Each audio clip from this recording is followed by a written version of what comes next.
gawin, sir, na parang minamadali daw po ninyo yung pag-tackle doon sa motion dahil nga daw po may mga ilang senador sa majority yung kakasuhan at possible makukulong din po. Yun ang kanya iniisip. Yun ang iniisip niya. Pero Kaya ba ayaw niya ring madaliin namin? Dahil gusto niyang may makulong. Ganun ba? Because that argument can cut both ways. O, parang tungtuwa ba siya na mayroong makulong sa amin na hindi namin magamit yun?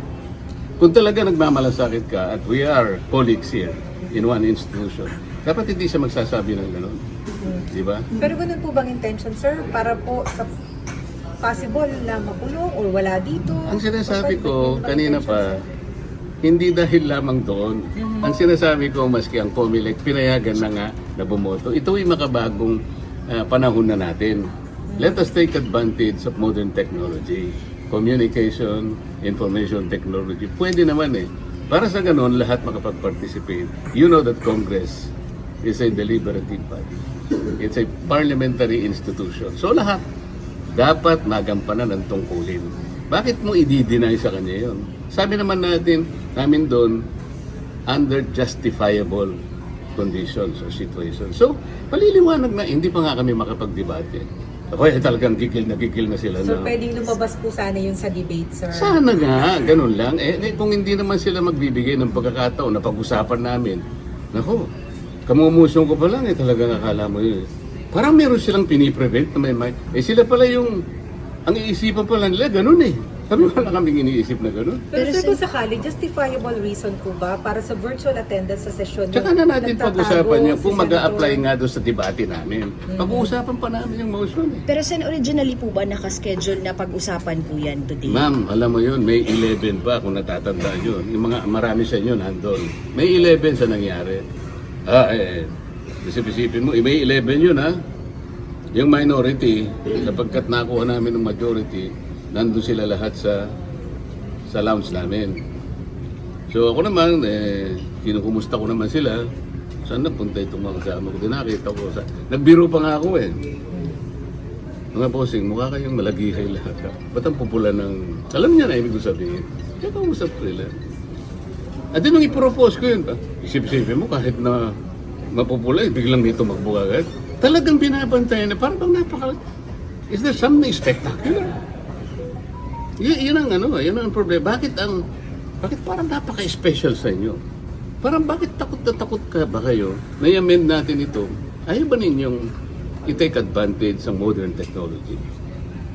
Ano ba tayo? Panahon pa ba tayo ng medieval age?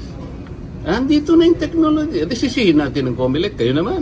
Pati internet, ginagamit na ninyo. Pero sir, diba magbibigay ng special favor sa ibang senador? Kasi kayo able... They could say that.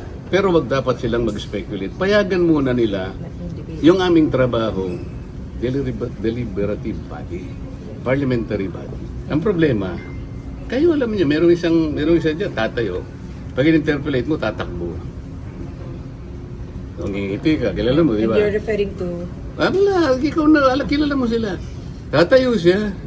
Pag gusto mo siyang interpolate, tatakbo siya dun sa lounge, o kaya akyat siya, at ang karamihan mong ginagawa, pupunta siya sa inyo. Interview rito, interview doon. Hindi po ganun ang Congress. Hindi po ganun ang Senate. Either nakidebate ka, kung ayaw mo makipagdebate, you have no right to become a senator of this republic.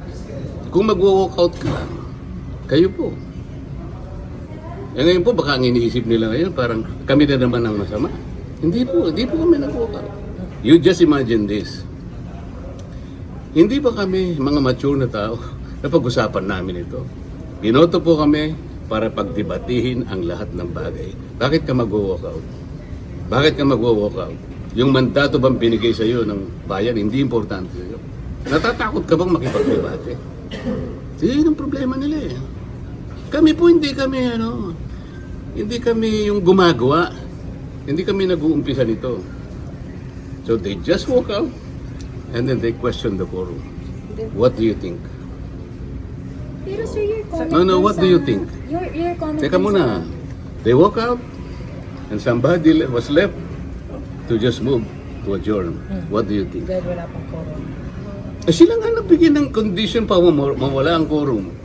So, plano nila yun eh. So what do you think?